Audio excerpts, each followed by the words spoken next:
మన సంసారం మణిహారం మన మమకారం ప్రతిరోజు ఒక శ్రీకారం పరవశ శృంగారం గతమంటే నీవే కథ కానిది నీవే కలలన్నీ నావే కలకాలం నీవే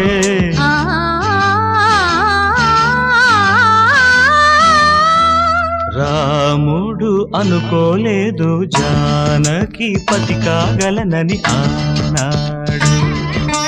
జానకి కలగనలేదు రాముని సతి కాగలనని ఏనాడు ఆనాడు ఎవరు అనుకోనిది